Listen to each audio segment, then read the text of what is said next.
Hermanos,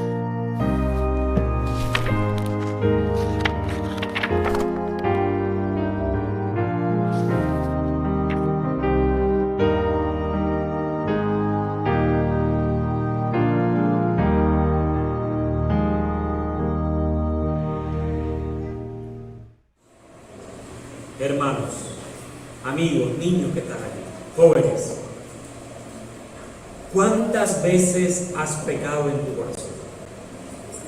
¿Cuántas de esas veces que ya has pecado en tu corazón lo has llevado hasta la consumación?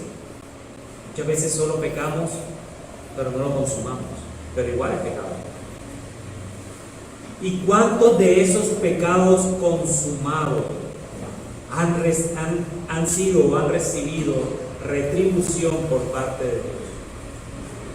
Y comienzo con estas tres preguntas, porque naturalmente ese es el proceso cuando pecamos. El pecado está a la puerta. Está primero ¿en dónde? En nuestros corazones, antes que en nuestras manos. Primero pecamos en nuestro corazón, en nuestro ser, en nuestras mentes.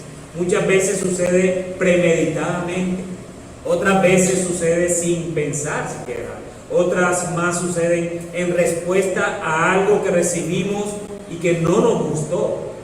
En fin, siempre buscamos una justificación hacia el pecado, pero casi nunca meditamos primero en que el pecado está en nosotros. Está en nosotros. Por lo general, somos rápidos para ver el pecado en otros, pero muy lentos para ver el pecado que mora en nosotros. Normalmente no hacemos autoexamen que nos ayuden a determinar en qué circunstancias podemos pecar, sino que más bien somos reactivos a cada situación que se nos va presentando en esta vida. Por lo general, nosotros deberíamos más bien meditar de quiénes somos nosotros y empezar a meditar en cada una de las circunstancias en las cuales podremos ser expuestos. Vamos a ser expuestos a muchas cosas todos los días y poder meditar en cómo podría reaccionar. Es posible, hermano, que te prepare para no pecar, de hecho, pero no lo hacemos, sino que más bien somos totalmente reactivos a cada situación. Esta historia bíblica que acabamos de leer no es diferente a lo que podemos vivir nosotros en la actualidad. Desde el inicio de los tiempos el hombre ha demostrado una y otra vez que la historia se repite y no hay nada nuevo debajo del sol. En este film, como yo personalmente le he llamado a cada sermón que me ha tocado, en esta película, en este film que llevamos, el que hemos visto hasta ahora, cuando llegamos al capítulo 3, la historia perfecta, hermosa y deleitosa acabó por causa del pecado ¿de quién? De Adán y de Eva. Y desde entonces, desde ese mismo momento y hasta hoy, el pecado mora en el corazón del hombre y de la mujer. Ahora entran en escena otros actores. Ya no solo está Adán, ya no solo está Eva, ya no solo incluso está la serpiente, si lo quieren llamar actor. Ya en este momento Adán y Eva fueron excluidos, fueron expulsados y separados de la mismísima presencia de Dios, como fuimos enseñados el domingo anterior. Es lo más terrible que hasta ese momento ha podido suceder a la humanidad. Y todo por causa del orgullo del hombre, por causa de querer que ser como Dios. Ese es el gran problema de la humanidad, ser como Dios. Pero en medio de todo vimos como el Señor, grande en misericordia y amor, no dejó que el hombre comiera del árbol de la vida y quedar en ese estado en que nos encontramos hoy eternamente.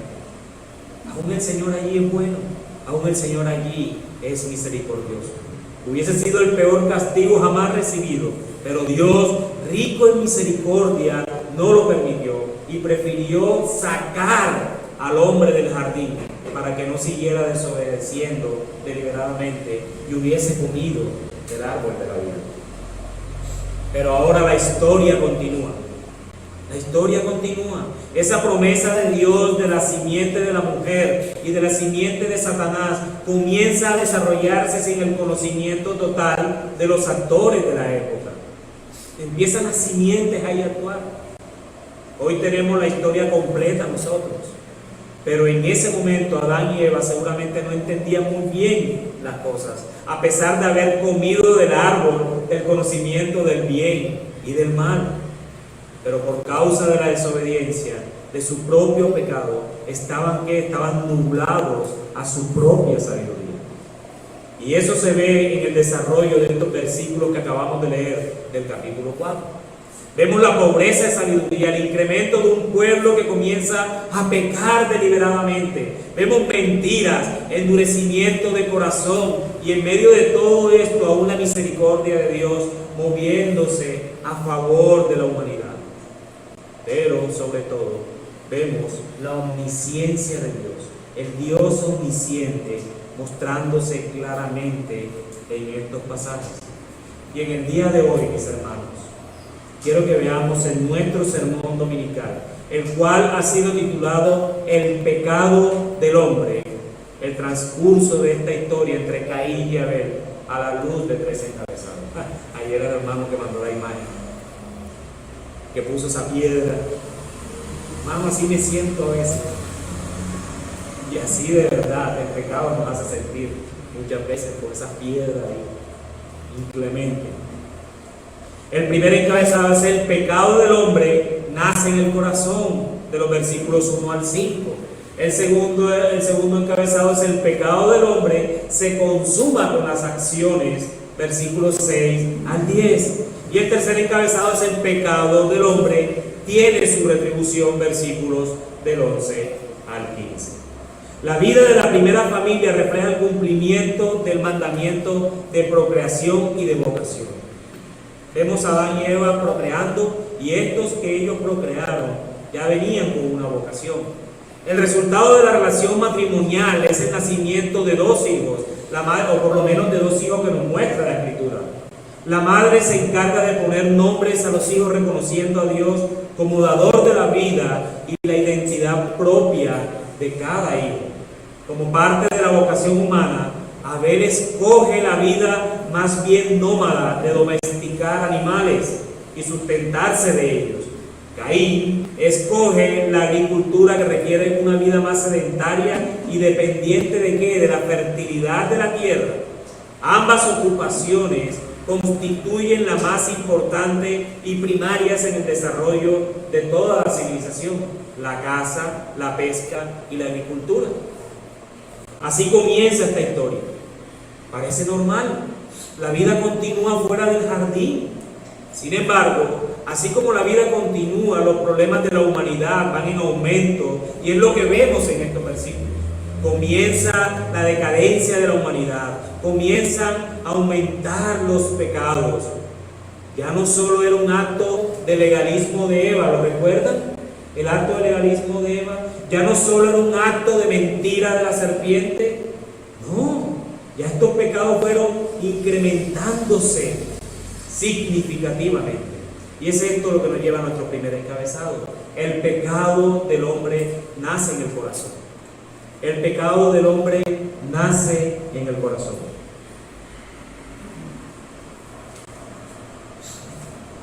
Génesis 4 empieza con una vida nueva. Mientras se cierra la puerta que conduce de camino al Edén y se sitúan a los querubines para guardar el camino al árbol de la vida, nuestro autor mira hacia el futuro, mira hacia adelante.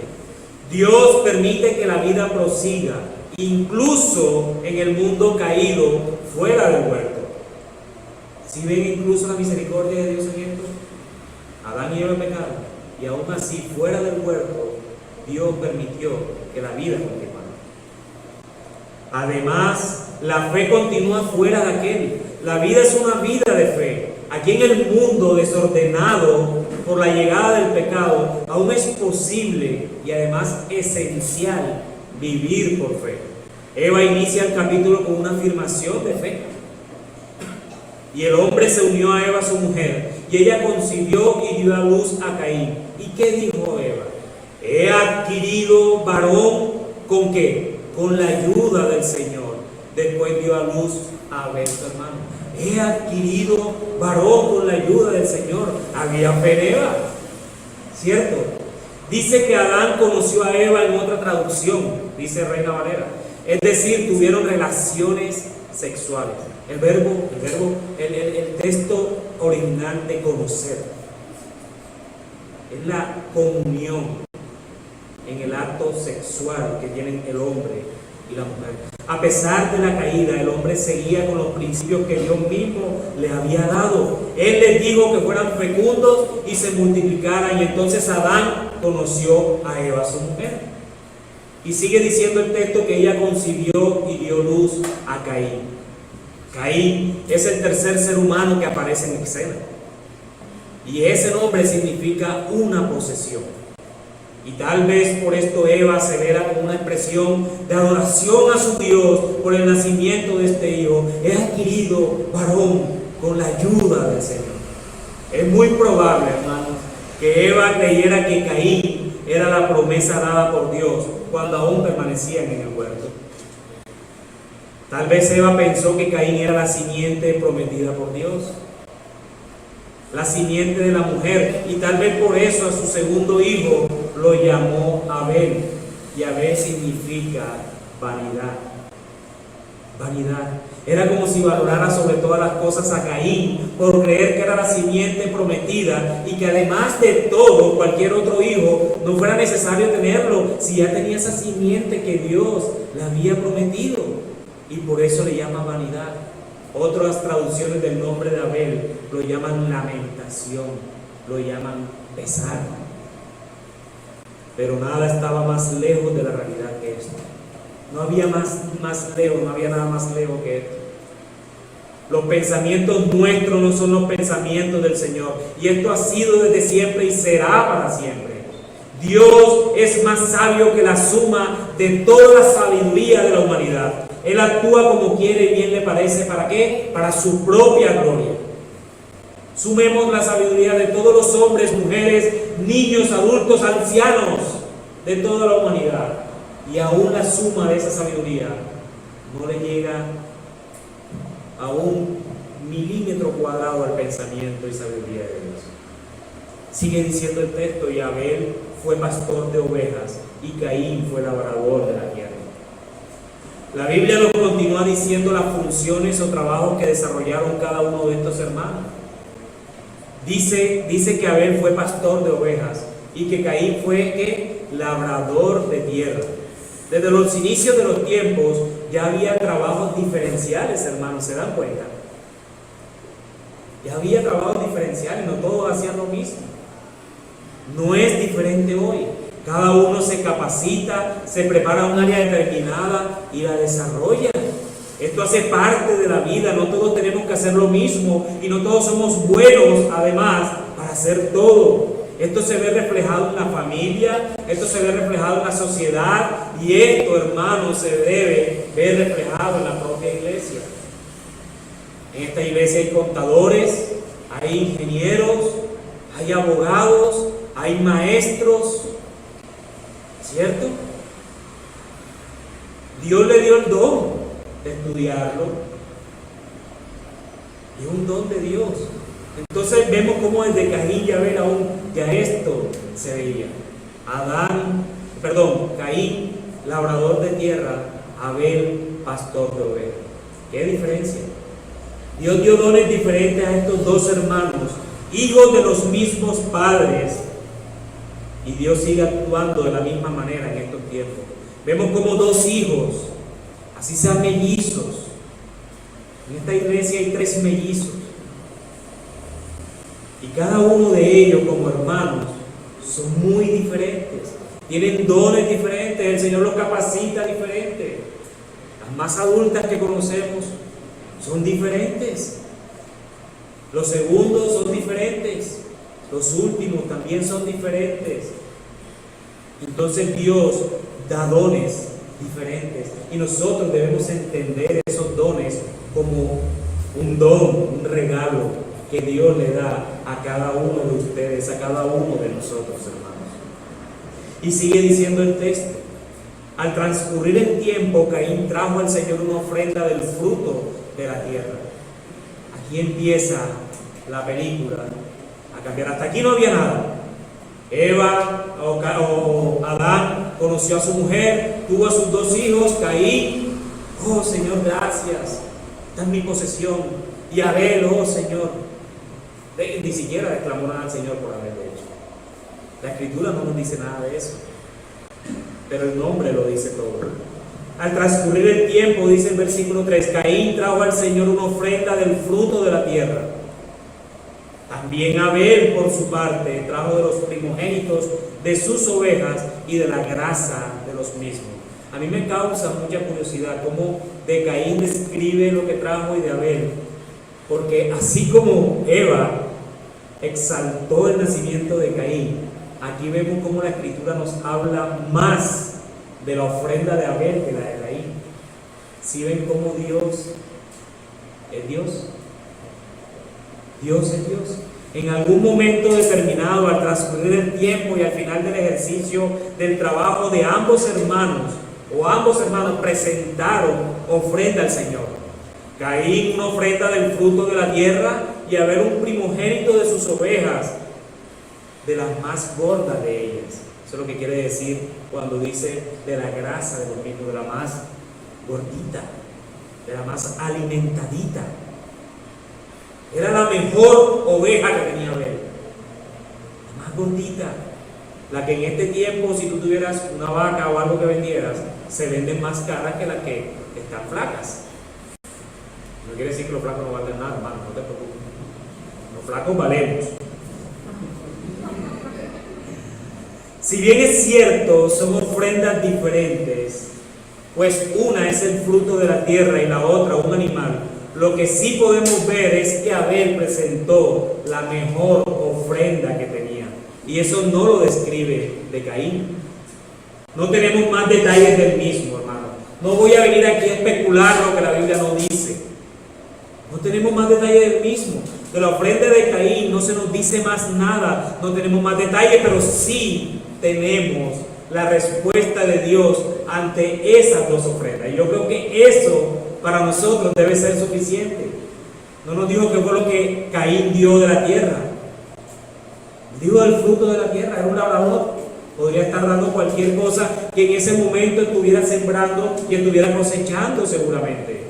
Pero no nos da detalles de eso. De Caín era un pastor de ovejas, pues iba a ofrendar ¿qué? Oveja. Pero ofrendó la mejor que tenía. No nos dice más nada, pero sí nos dice que el Señor miró con agrado que a Abel y a su ofrenda, pero no miró con agrado a Caín y a su ofrenda. A primera vista y sin analizarlo más a fondo, la situación nos parece o nos puede parecer bastante injusta. Bien pudiera ser que el autor desea subrayar precisamente esa injusticia. La vida es injusta, algunos prosperan y otros no prosperan. Algunos se convierten en parte del pueblo de Dios y otros no se convierten en parte del pueblo de Dios. ¿Por qué Dios eligió a los hebreos y rechazó a los otros? Desde nuestro punto de vista humano, parcial, pecaminoso, nos parece bastante arbitrario y, por qué no decir, incluso caprichoso de parte de Dios, que le haya agradado una cosa y la otra no. En su soberana sabiduría, eligió el sacrificio de Abel, de la misma manera que según la misma sabiduría soberana eligió a los hebreos para que fueran su pueblo, no debido a algo que ellos hubieran hecho, sino simplemente porque Él quiso. Deuteronomio capítulo 7, versículo 7 nos ofrece una expresión ya clásica de esta idea. El Señor no puso su amor en vosotros, ni os escogió por ser vosotros más numerosos que otro pueblo, pues erais el más pequeño de todos los pueblos, más porque el Señor os amó. Ese fue el único fundamento por el cual Dios los escogió a ustedes, le está escribiendo Moisés, porque Él los amó. Hermanos, si tú eres escogido, es porque Dios te amó. No por lo que tú hayas hecho en tu vida, no por lo bien que te has comportado, no por lo moral que hayas sido en toda tu vida, porque de cierto te digo que muchos moralistas irán hacia el infierno. Muchos moralistas hoy están en el infierno. Eso es injusto. Muchos pueden decir si es injusto, si esa persona ha sido buena toda su vida. No, hermano, en Dios no hay injusticia. En Dios no hay injusticia. En Dios encontramos justicia y en Dios encontramos misericordia, pero injusticia jamás. Porque ciertamente desde Génesis, capítulo 3, Él sentenció a la humanidad con la muerte. ¿O no es así? Ciertamente, e incluso antes, en el capítulo 2, en el capítulo 1, le advirtió: si comes de ese árbol, ciertamente morirás. Él no fue arbitrario, Él se los advirtió. Entonces, ¿por qué hablamos muchas veces, no con nuestras palabras, pero sí en nuestros corazones, hermanos, de que Dios es injusto? Dios es injusto. Yo proclamo el evangelio desde este púlpito, pero cuando me quedo sin trabajo, Señor, ¿por qué? ¿Por qué me dejas sin trabajo si yo soy buen trabajador? ¿Nos pasa o no nos pasa? Señor, ¿por qué me pasa esto? ¿Por qué me pasa lo otro si yo te sirvo? Estás diciendo que Dios es injusto. Eso es lo que tú estás diciendo, que Dios es injusto. ¿Es esto lo que el autor quiere destacar aquí? La gracia de Dios. Eso fue lo que Moisés les dijo en Deuteronomio. El pueblo de Dios es quien es, no gracias a sus obras, sino solamente debido a la gracia de Dios. La fe debe vivir en medio de lo que parecen injusticias y dejar sin resolver algunas incertidumbres dentro del misterio de la providencia, de la gracia divina. Hay cosas que no sabemos, hermanos. Hay cosas que no vamos a descubrir de este lado de la eternidad. Pero descansemos en la providencia de la gracia divina. Las cosas secretas pertenecen al Señor. No las sabemos de memoria, Deuteronomio 29, 29. Deuteronomio 29, 29. Pero al momento cuando nos enfrentamos a esas cosas, queremos saberlo todo. Una parte de su secreto es el misterio de la gracia, que puede parecernos una injusticia, pero que desde el punto de vista del reino y del carácter del rey, podemos confiar en que forma parte de su generosidad. Pero hay un detalle dentro de esta descripción que de pronto no vemos de una por fijarnos primeramente en la ofrenda. Y es que el Señor, antes de ver la ofrenda de cada uno, los ve a ellos primero. Y eso es clave, hermanos, para que entiendan por qué Dios aceptó una ofrenda y la otra no. Eso es clave.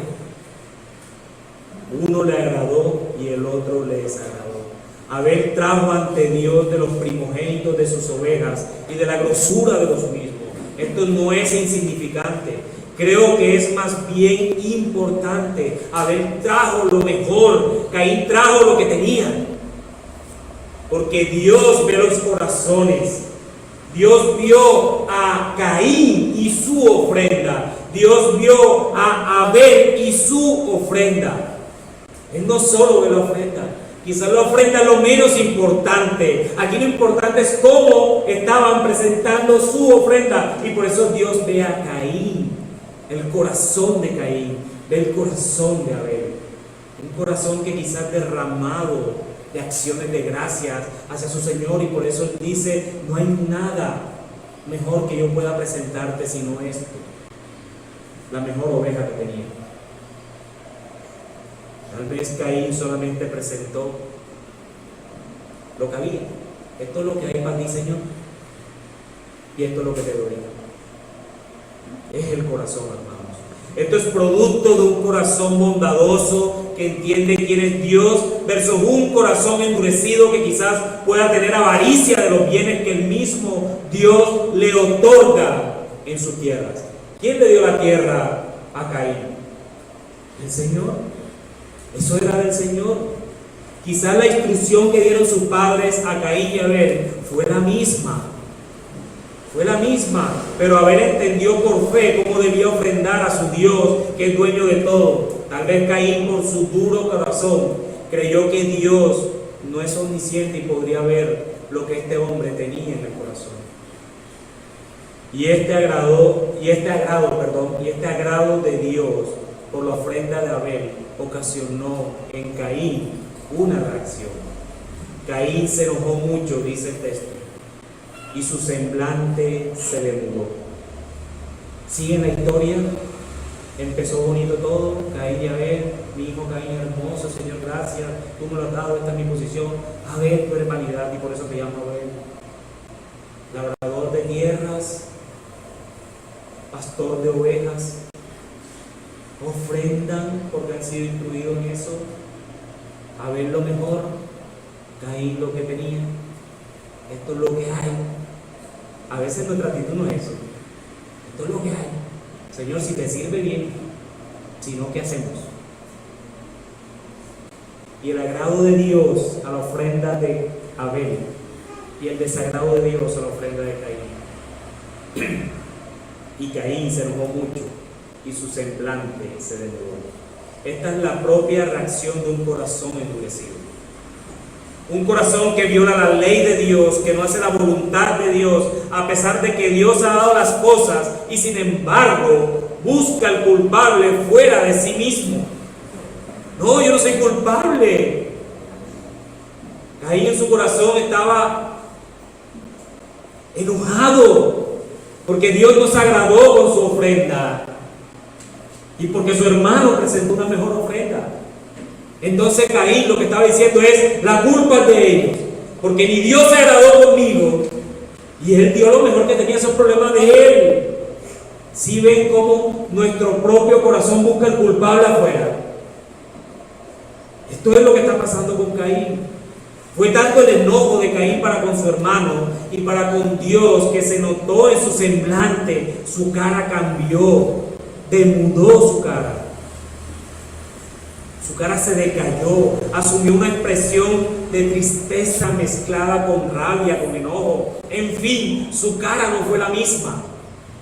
Cuando Dios se agradó con la ofrenda de su hermano y con la de él, no. Su cara no fue la misma. Mis hermanos, esto es un llamado a nosotros mismos. Muchas veces podemos creer, hermanos, y escucha bien, podemos creer que estamos ofrendando a Dios, presentando a Dios nuestras cosas con un corazón como el de Abel. Y tal vez la realidad es que nuestro corazón está como el de Caín. Un corazón amargado porque otros hermanos hacen cosas diferentes a mí. Tal vez podemos enojarnos porque Dios bendice a otros, mientras que yo estoy pasando trabajo con mi familia.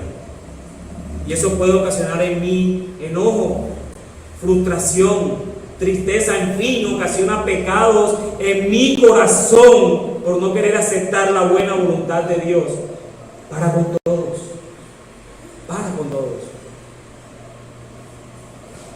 Pero Dios y estos hermanos no oran como yo, no sirven como yo, no hacen las cosas como yo las hago. Cuidado, hermano, cuidado con ese corazón de Caín.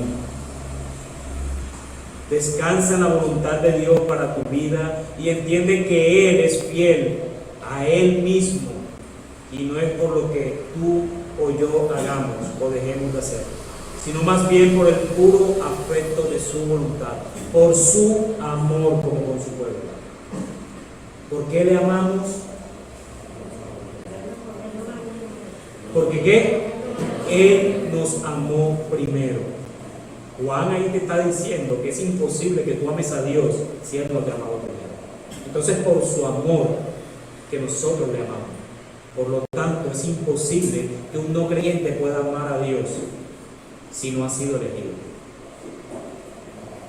Lo cierto de todo esto, hermanos, es que el Señor pesa los corazones porque es un Dios omnisciente, un Dios que todo lo ve y que nuestras vidas están desnudas delante de Él, hermanos. Esto debe asombrarnos, esto debe impactar en nuestras vidas, de cómo Dios miraba a Caín, su corazón, y el corazón de Abel, y su ofrenda. El problema del pecado del corazón es que si no nos autoevaluamos constantemente, lo más probable es que terminemos terminemos consumando lo que tenemos ahí guardado. Y en vez de revisarnos y arrepentirnos, acudir al oportuno socorro que es Cristo, nos llenamos de orgullo porque creemos que nadie nos ve lo que en el corazón tenemos. Y es esto lo que ocurrió con Caín. Y es lo que nos lleva a nuestro segundo encabezado. El pecado del hombre se consuma con las acciones.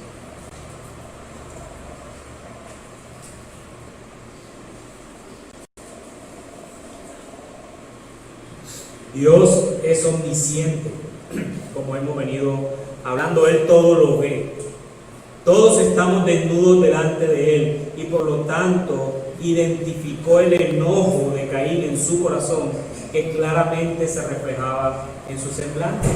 Sigue diciendo el versículo 6: entonces el Señor dijo a Caín: ¿por qué estás enojado y por qué se ha demudado tu semblante? Tal vez ni Abel se había dado cuenta de la molestia de Caín, pero Dios es omnisciente, hermanos. A mí siempre me gusta usar el ejemplo de un retroproyector cuando lo prendemos. Conectas un PC y proyectas todo lo que hay en la memoria del PC, ¿cierto? Es decir, todo lo que hay en el computador podrías verlo a través del retroproyector. Nuestras vidas son un retroproyector delante de Dios. Él ve todo. Él sabe lo que hay, para los ingenieros de sistema, lo que hay en tu disco duro, en tu memoria RAM. Lo tienen aprendiendo cosas porque si no se queda en el siglo XVIII. Él sabe, hermano, lo que hay en el corazón. Él lo sabe completamente. Él lo sabe. No fue Caín quien le dijo al Señor que estaba enojado porque a él no le agradó su ofrenda, pero sí le agradó la de su hermano. En ninguna manera. Fue Dios quien salió al encuentro de Caín a mostrarle su propio pecado en el corazón. Caín no le dijo: estoy enojado, Señor. No, fue el Señor quien salió al encuentro de él y le dijo: ¿por qué estás enojado y por qué se ha demudado tu semblante? Estás enojado, Caín, y ya no tienes la cara que tenías antes. Se te nota en el semblante. Si hay algo en el ser humano incambiable, mis hermanos, es que nuestra cara, por mucho que lo queramos ocultar, muchas veces, la gran mayoría de veces, muestra nuestra molestia porque nos confrontan, porque a veces no estamos de acuerdo, porque no todos están contentos con lo que se les dice. Y es posible que Abel, como les dije, no se haya dado cuenta, pero Dios sí. Dios es omnisciente. Y si hay algo que nos debe asombrar, mis hermanos, es que este atributo de Dios debe impactar nuestra santidad permanentemente. Este atributo de Dios, hermano, el saber que Dios te está mirando constantemente, te está mirando siempre. No hay un momento de tu vida en el cual Dios no vea lo que tú hagas, lo que tú pienses, lo que tú digas, lo que tú incluso no digas. Aún si te quieres esconder debajo de una piedra, Dios allí está. Eso solo debe provocar en nosotros es santidad, más nada, es santidad. La omnisciencia de Dios debe provocar en nosotros santidad. Y Dios mismo confrontó e incluso exhortó a Caín diciéndole: si haces bien, no serás aceptado, pero si no haces bien, el pecado yace a la puerta y te codicia, pero tú debes dominarlo, le dice el Señor. Dios le dice a Caín algo así: si te rebelas contra Dios y contra sus caminos, te pones al servicio del pecado, que como un animal salvaje acechando a su presa, te dominará. Pero por muy tentador que sea ese animal, por muy poderoso que sea su dominio, a pesar de ello sigue en pie el imperativo que señala tu propia responsabilidad, pero tú debes dominarlo. Es un imperativo de Dios. que le está dando a Caín. Domina. Dios lo está exhortando. Dios le está diciendo: yo estoy viendo el pecado que hay en tu corazón. Ese enojo se te nota incluso en la cara. Domina ese pecado. Domina ese pecado. A pesar de todas las circunstancias extenuantes que invocamos para demostrar nuestra responsabilidad reducida en determinadas situaciones, hay un punto en que todos nosotros, dentro de nuestros límites, podemos elegir. Dios nos hizo responsables. Dios no nos tiene como unas marionetas. En la Biblia se nos enseña que Dios es soberano, pero también en la Biblia se nos enseña que el hombre es responsable. Y si nosotros, hermanos, hombres, mujeres, niños, todos somos responsables, es porque somos responsables. Ahora, no me pregunten cómo asocio la soberanía de Dios con la responsabilidad del hombre, porque realmente no encuentro una respuesta. Pero la Biblia habla de las dos y no las vamos a hablar. Le dice Dios ahí: domina eso, domina. Tú eres responsable, tú eres responsable, tú eres responsable, hermano. Tú eres responsable. Aparte de la exhortación de Dios, la confrontación que Dios le hace a Caín, al parecer pasó lo que muchas veces pasa con el ser humano. Entró por un oído y le salió por el otro. Dios le habló a Caín, y la respuesta de Caín en el versículo 8, yo quiero que la leamos. O sea, de verdad a mí me impacta cómo, teniendo una relación tan cercana con Dios todavía después de la caída, Dios le habla a Caín a sus oídos. Y Caín dijo a su hermano Abel: vayamos al campo. Y aconteció que cuando estaban en el campo, Caín se levantó contra su hermano Abel y lo mató. Caín sí es terco, hermanos. Le advirtieron, se lo dijeron una y otra vez: ese Caín sí es terco.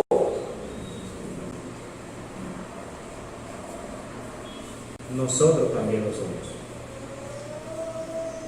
Nosotros también lo somos, hermanos. Muchas veces somos tercos. Tercos. Caín no dominó a la bestia salvaje que empezó a devorarle a él. El resentimiento y los celos se convierten en engaño. Vamos donde nadie pueda vernos. Vámonos al campo, retirémonos un poco más. Ven, hermanito lindo, vámonos de aquí. Caín trató de ocultarse de Dios para consumar lo que tenía en el corazón. El engaño conduce a la tragedia, al primer asesinato de la historia de la humanidad. Génesis, como lo decíamos desde el inicio, es el libro de las primeras cosas, ¿verdad? El sol, la creación, el hombre, la mujer, los animales, el jardín, la ayuda idónea, el matrimonio, el primer acto de legalismo, la primera mentira.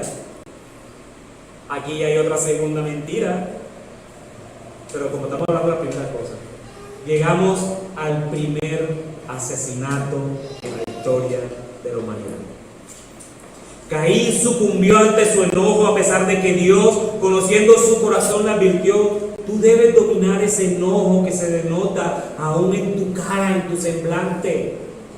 Y he aquí en este capítulo 4 el incremento de los pecados del hombre, el estado natural del hombre luego de la caída. Ya no bastaba con el legalismo de Eva, ya no era suficiente la mentira de la serpiente. Ahora el hombre se expone al enojo y lo llevó a asesinar a su propio hermano de sangre. Y el Señor, siendo asombrosamente omnisciente, un atributo que ninguno de los que estamos acá podemos contemplar ni siquiera un momento, nuevamente se acerca a Caín. Dios todo lo sabe, Dios todo lo ve. Caín dijo: aquí me la libré, aquí me la libré. Se la hice al Señor. Él me dijo una cosa, yo hice lo que yo quise. ¿Y saben por qué, hermanos? Mira, cada vez que tú peques, acuérdate de Génesis. Acuérdate de esa serpiente cuando te habla y te dice, porque si comes, serás como Dios. Y eso es lo que Caín se cree. Él se cree Dios.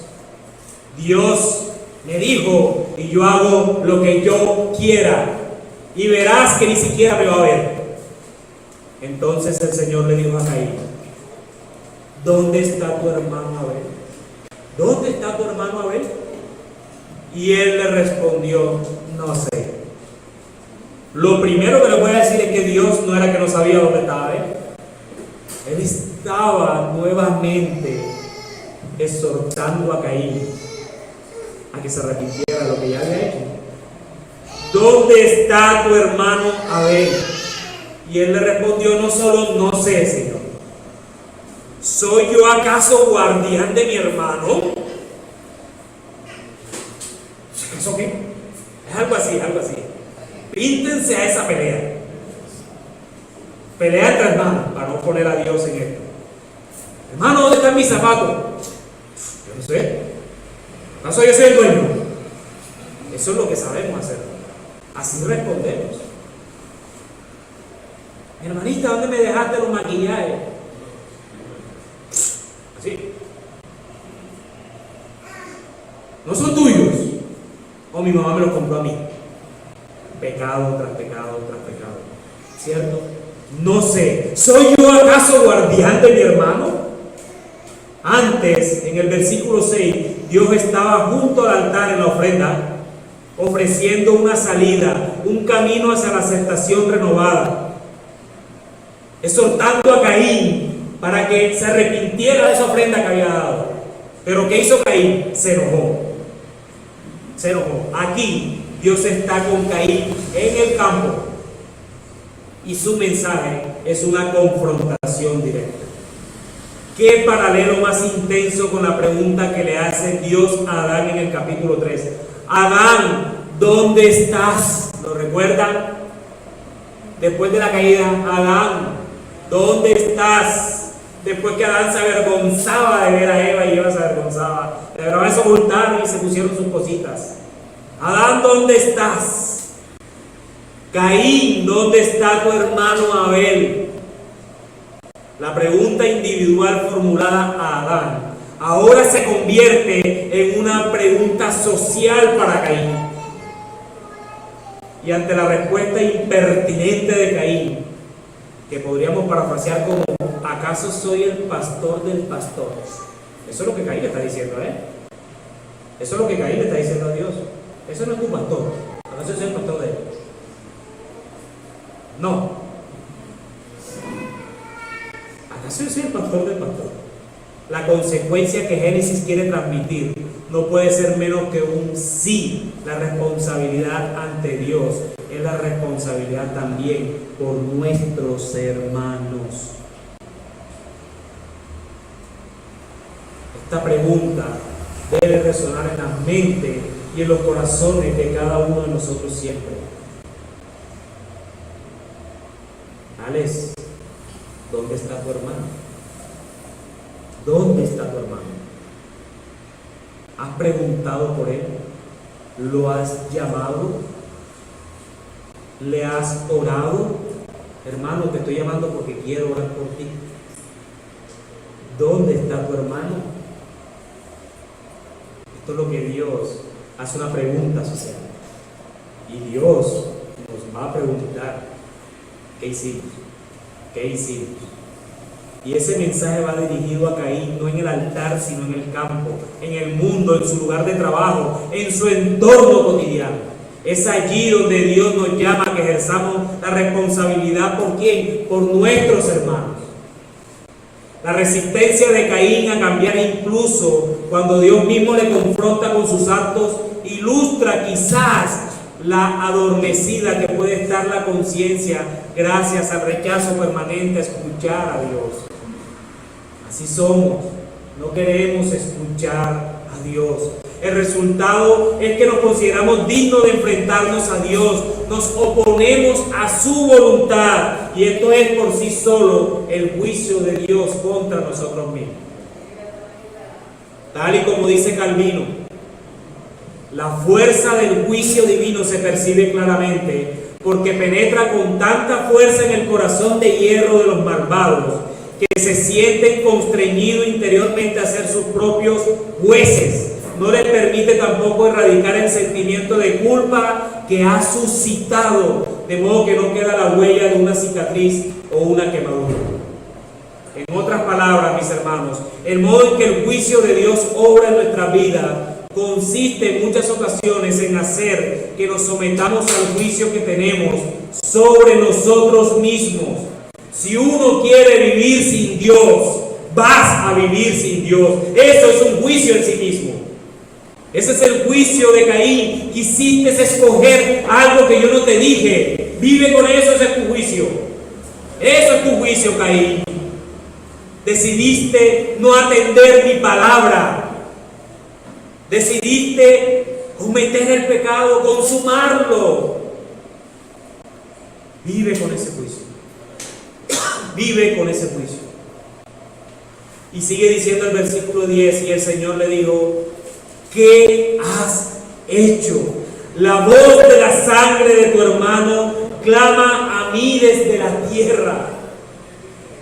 Dios sabía. Caín le dijo que lo había asesinado. No, Caín, Dios lo estaba probando nuevamente, y Caín le responde con soberbia: ¿acaso yo soy quien tiene que cuidar de él? La sangre y la vida pertenecen a Dios, hermanos. Una de las piedras angulares de la fe de Israel es la convicción de que la vida está en la sangre. La sangre vertida es el mayor contaminante. Tras la muerte de Abel, la voz de su sangre, más elocuente que la de cualquier orador, clamaba quejándose, clamaba pidiendo justicia a la sangre de Abel. Un teólogo llamado Wehhan compara este clamor con el grito desesperado de los hombres que no tienen alimento y que esperan la muerte, u oprimidos por sus enemigos. Es también el grito de socorro de una mujer cuando es violada, clamando justicia. Clama justicia la sangre de Abel. Y aquí la sangre de Abel clama venganza. Decir esto enfatiza que la sangre de Abel era prioridad de Dios. Es el guardián y protector de toda la vida. Dios, el guardián y protector de toda la vida. No era Caín el que tenía que hacer eso. Caín no debería haberla arrebatado. Sin embargo, al tomar posesión de la sangre de Abel, Caín se ha convertido, en cierto sentido aberrante, en el guardián de su hermano. Él se convirtió en guardián de su hermano aberrantemente porque lo asesinó. Lo asesinó. Hay una forma de ser guardianes del hermano que manifiesta interés, preocupación por la vida, aceptación de los dones, aprecio por su contribución inclusiva, respeto por la ofrenda de cada uno de mis hermanos. Y hay otra manera de ser guardianes de hermanos que redunda en nuestro propio beneficio, una actuación egoísta, es una expresión de celos, de dominio destructivo, de arrebatarle lo que no es suyo y no puedes darnos porque pertenece a Dios. Eso es aberrante. La primera es la manera del amor fraternal que cada uno de los escogidos en el mundo debería tener. Y la segunda es la de Caín, la de los incrédulos. Aberrante. Mis hermanos, cuidado con el pecado oculto que tenemos en el corazón. Cuando nuestra convicción nos lleva a ocultar esos pecados que tenemos en el corazón, cuando no confesamos esos pecados, cuando no acudimos a Dios para que nos ayude con las luchas que tenemos, cuando no acudimos a la iglesia, a los hermanos a confesarles nuestros propios pecados, lo más probable es que los consumamos. Es que actuemos en contra de la voluntad de Dios. Hermano, no seamos orgullosos como Caín. No cedamos a nuestra propia sabiduría, no sucumbamos a los deseos pecaminosos que muchas veces se nos instala en el corazón. Miramos a Caín como el primer asesino de la historia, pero ¿cuántos asesinatos hemos cometido nosotros? ¿Cuántos sabemos?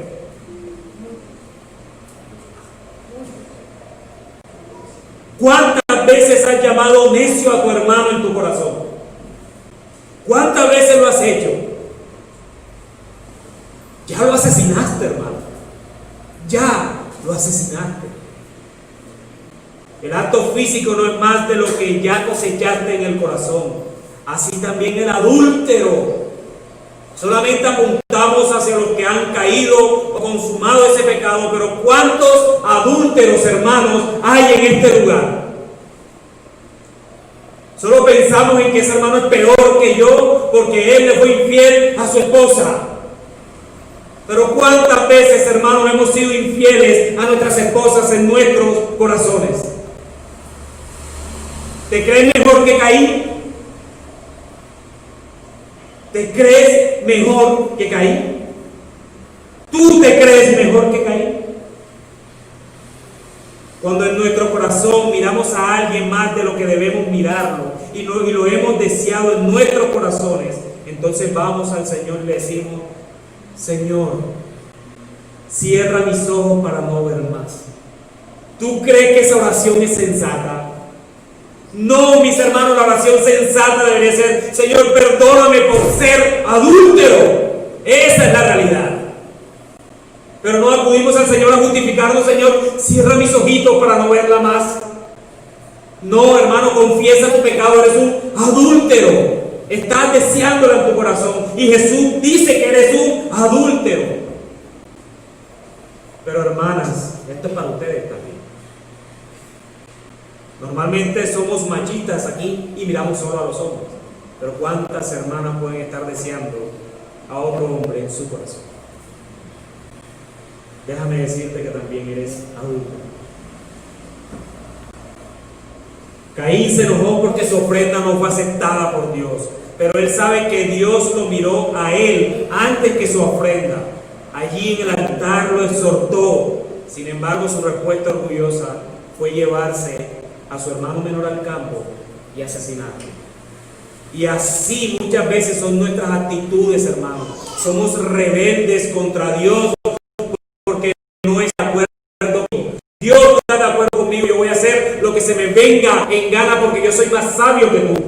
Eso es rebeldía, hermanos. Eso es rebeldía. Y si tú tienes una condición en estos momentos de esto, hermanos, deberías ir al Señor a confesar tu pecado. Pero toda acción, hermanos, trae consecuencias. Y esta no podría ser la excepción si estamos delante de un Dios justo y un Dios santo, un Dios misericordioso. Y es esto lo que nos lleva a nuestro tercer encabezado. El pecado del hombre tiene su retribución.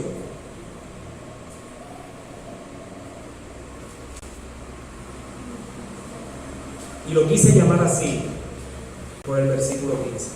Si el versículo 15 no hubiese estado ahí, hubiese llamado el pecado del hombre,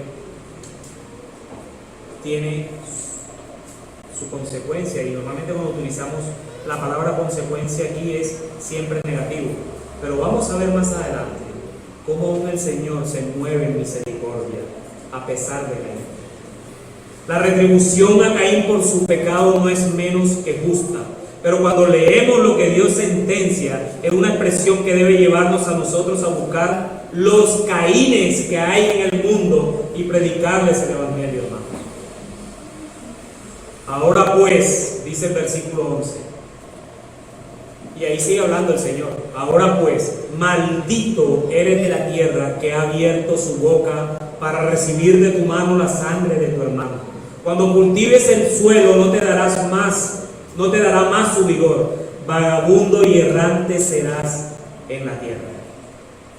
Caín, eres un maldito, eres un vagabundo y un errante en la tierra. Tendrás el castigo divino por causa de tu endurecimiento No solo te enojaste, sino que asesinas. Y no solo asesinas, sino que abres tu boca llena de orgullo para disputar conmigo. Caín, eres en la tierra a partir de ahora un vagabundo y un errante. Andarás de lugar en lugar sin techo fijo, sin trabajo fijo. Te la pasarás caminando el resto de tus días, porque estás maldecido por mí. Maldito eres. Pero ¿saben algo? Cuando el corazón está endurecido en serio, cuando el Señor endurece los corazones, no hay oportunidad de que se ablande. El único que lo puede ablandar es la gracia divina. Pero esto no sucede con Caín. Esta sentencia de Dios hacia Caín debería ocasionar arrepentimiento, ¿no? Dios le acaba de decir: maldito eres sobre la tierra. Maldito eres sobre la tierra. Yo estoy pensando como creyente, obviamente. Y que el Señor a mí me dijera maldito eres sobre la tierra, a mí me debería llevar de rodillas al Señor en arrepentimiento.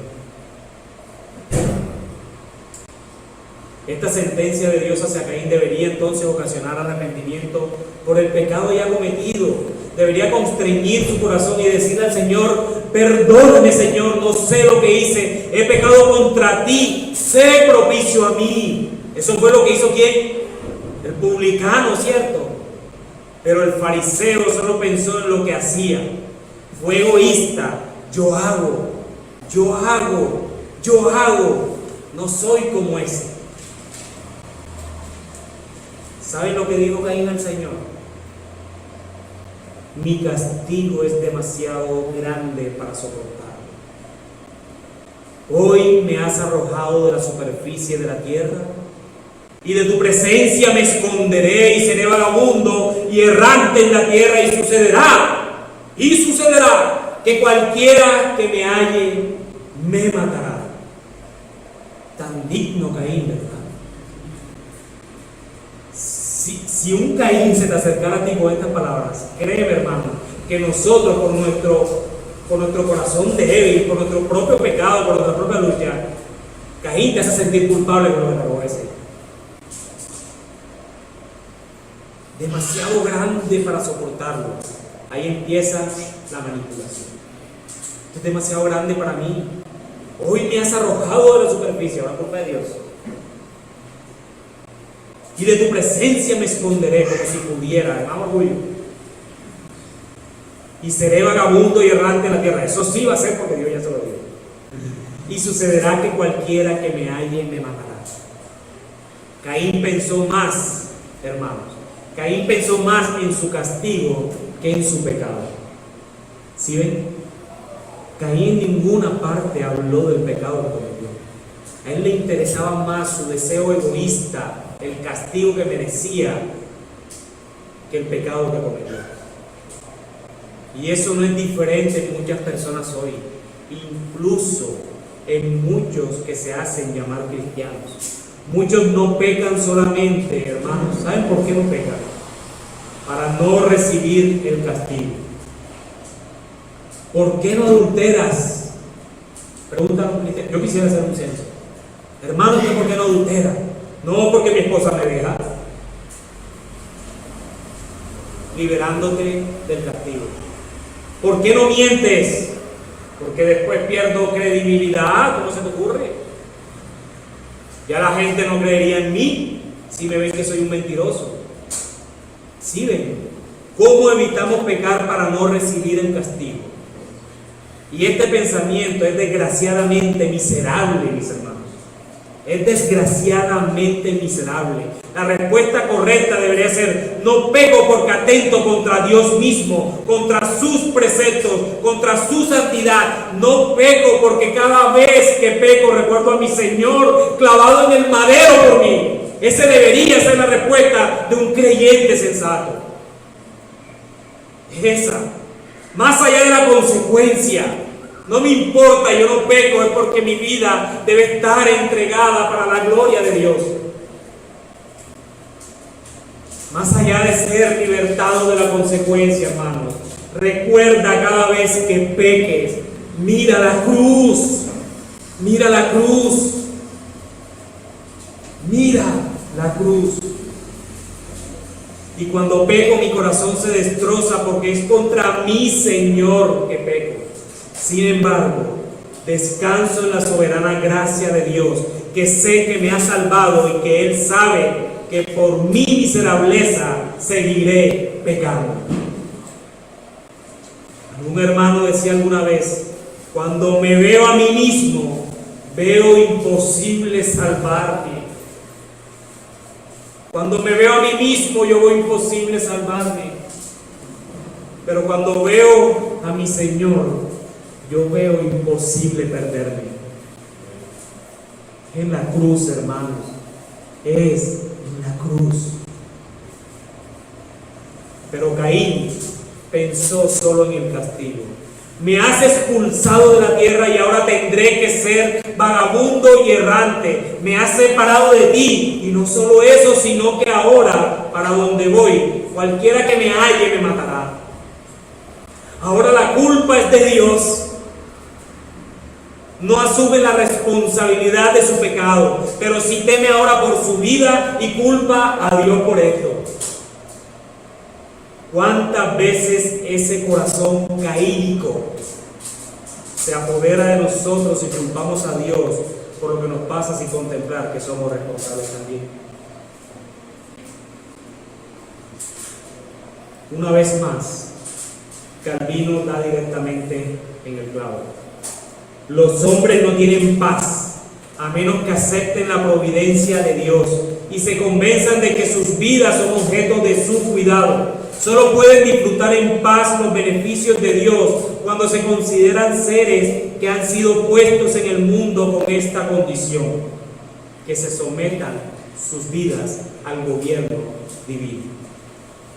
Es la única manera, amado hermano, que tú puedes tener paz en medio de cualquier circunstancia. Es la única manera. Alejado de Dios, amigo mío que me estás viendo, o amigo si tú estás aquí sin Cristo, alejado de Dios, nada podemos hacer. Así que Caín se alejó de la presencia del Señor y se convirtió en vagabundo y errante.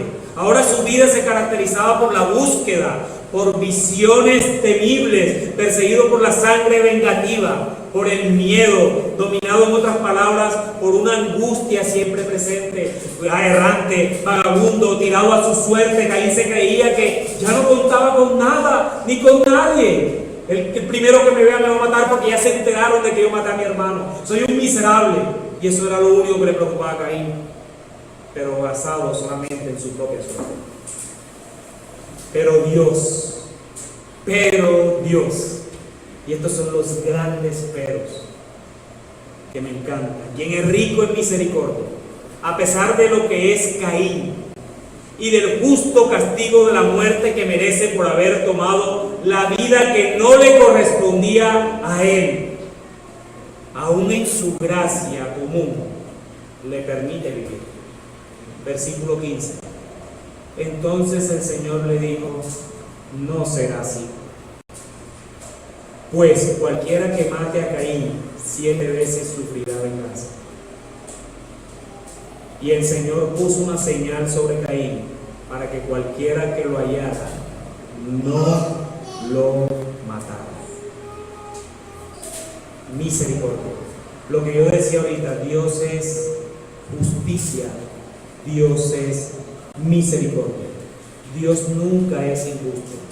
Si Dios hubiese decidido matar a Caín, ¿era injusto?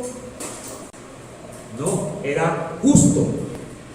Y Dios le dijo a Caín que no sería así. Es misericordioso.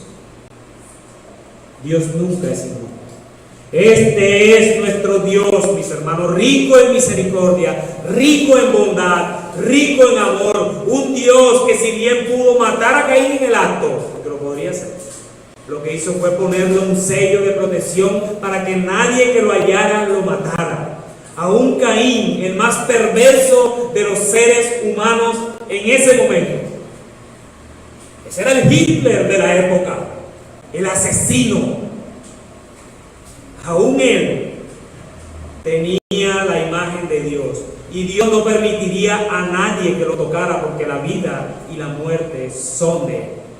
Son de él. Él es quien designa quién vive y él mismo designa quién muere, hermanos. Y esto debe ser de tranquilidad para nosotros los creyentes.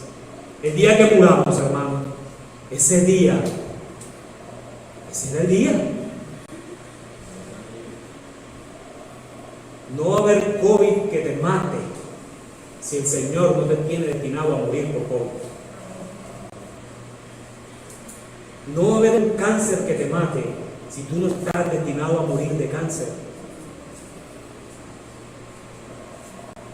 Si tú estás destinado a morir de un infarto, o a acostarte y ya más nunca levantarte, va a ser así si Dios quiere. Mis hermanos, Dios es el Dios de la vida y el Dios de la muerte. ¿Somos responsables? Sí. Claro, tú te cuidas, aquí todos estamos cuidándonos. Mira, taconcitos, cosas y tal, lo que quieras. Y así eso está bien. Responsables. Pero Dios es el dueño de la vida y de la muerte. Mis hermanos, cuando nosotros estábamos condenados en nuestros delitos y pecados, merecedores de toda la santa y justa ira de Dios, Jesús, nuestro Redentor, nuestro Salvador, se hizo hombre para morir por nosotros. Mientras que la sangre de Abel, hermano, escucha bien esto, y ojalá, mira, si no lo escuchaste todo el sermón, no me importa, vete con esto nada más. 3 líneas que te voy a decir. Sí, mientras que la sangre de Abel clamaba justicia desde la tierra, la sangre de Abel clamaba justicia desde la tierra, la sangre de Jesús clama misericordia para con nosotros, mis hermanos. Clama misericordia para con nosotros, y esto es tremendamente asombroso. La sangre de Jesús, Dios escuchó los gemidos de la sangre derramada de Abel por su hermano Caín, clamando justicia, y el Señor retribuyó el pecado de Caín, expulsándolo, maldiciéndolo, pero no matándole. Dios escuchó la voz de su Hijo en la cruz del Calvario, derramando toda su sangre por nosotros. Cada pecado presente y futuro estaba siendo justamente castigado en la humanidad de nuestro Señor. Justamente castigado en la humanidad de nuestro Señor. Mientras que éste clamaba: Padre, perdónalos, porque no saben lo que hacen. Y luego al final, antes de su muerte, exclamó: consumado es. Estas 2 palabras, mis hermanos, son las palabras más necesitadas por nosotros. Son las palabras a las que apelamos día tras día cuando pecamos contra nuestro Dios, que es 3 veces santo. Oh Señor, consumado fue en la cruz del Calvario. Oh Dios, consumado fue en la cruz. Perdona nuestros pecados, y por esa consumación podemos acercarnos confiadamente al trono de tu gracia, hallándolo oportuno socorro. Cuán profundo amor de nuestro Señor Jesucristo por nosotros. Hermanos, sé que vamos a seguir pecando. Nuestro viejo hombre está allí, esperando para pecar, está al acecho. Nuestra carne, nuestra concupiscencia se revela muchas veces contra nuestro espíritu. Pero calma, hermano, calma, pronto esa lucha acabará. Esa lucha terminará cuando estemos cara a cara con nuestro Señor. Ese es el día más deseado por cualquier creyente verdadero. Aquel que desea estar con aquel que nos salvó. Un creyente verdadero desea estar con aquel que nos salvó. Ese día llegará pronto, mis hermanos. Ese día llegará pronto. Aferrémonos a esta verdad. Y mientras tanto, miremos con asombro lo que Dios hizo por nosotros en el Calvario. Miremos con asombro hacia atrás. Acordémonos hace 2000 años lo que Dios hizo en su Hijo Jesucristo por ti y por mí. se te olvide eso. Un día, cuando menos pensemos, adoraremos a ese Cordero que volverá como león. Ya no será cordero, ya Él vendrá por los suyos como león, a nuestro bendito Señor Jesucristo. A nuestro bendito Señor Jesucristo.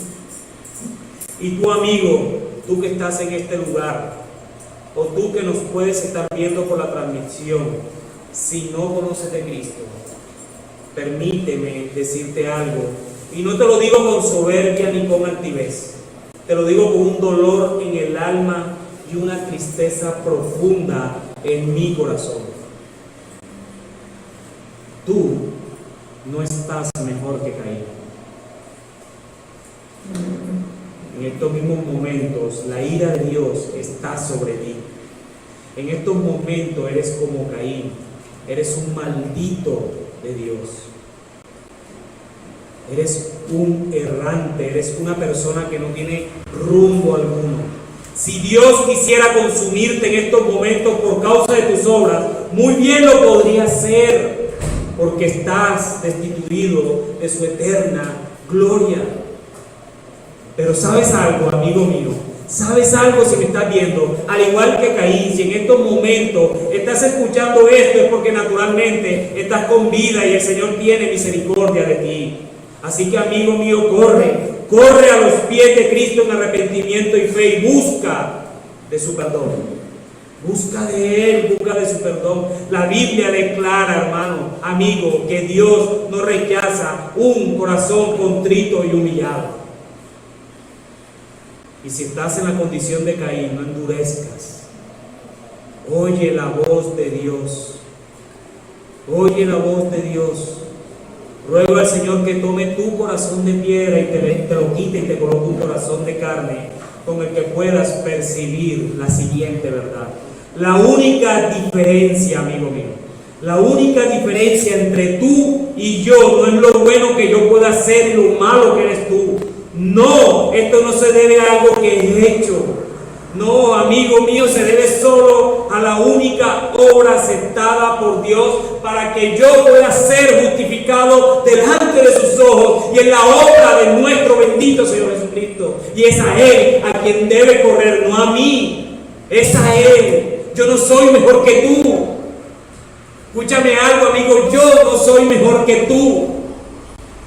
A diferencia que hay entre tú y yo es la gracia de Dios. Pero si estás vivo y estás escuchando, arrepiéntete de tus pecados. Así que no desprecies esta exhortación como lo hizo Caín. Caín la despreció y ya verás su historia. Pero amigo, tú no desprecies esta exhortación. Te lo ruego, amigo mío, y ve a los pies de nuestro Señor en arrepentimiento y fe. Que sea Dios veraz y todo hombre mentiroso. Amén. Bendito Dios y Padre de nuestro Señor Jesucristo, gracias. Gracias, Señor, porque tú eres bueno en gran manera. Gracias, mi Rey, porque nos ha permitido en este tiempo, Señor, predicar de tu palabra, Señor. Oh, Señor, yo te ruego que tú perdones mis pecados, Señor. Perdones seguramente las deficiencias y la mediocridad con la que yo he podido presentar tu palabra, que es sobrenatural. Es un hombre natural hablando de cosas sobrenaturales, Señor. Jamás podré presentarla con la perfección que ella tiene. Pero, Señor, yo te pido que tu palabra cumpla con el propósito por el cual tú has permitido que se predique, Señor. Oh, Señor, aleja de nuestros corazones ese corazón de Caín, bendito Dios. Que tengamos un corazón como el de tu Hijo Jesucristo, Señor. Porque tú nos has hecho a imagen y semejanza tuya, Señor. Y el fin de nosotros en esta tierra es que seamos como tu Hijo Jesús. Así que, Señor, la única oración y exclamación que hago, Señor, es: haznos como Cristo. Haznos como Cristo, Señor. Haznos como Él. A ti sea toda la gloria, Padre. A ti sea todo el poder y todo el misterio, Señor, por los siglos de los siglos. Amén y amén.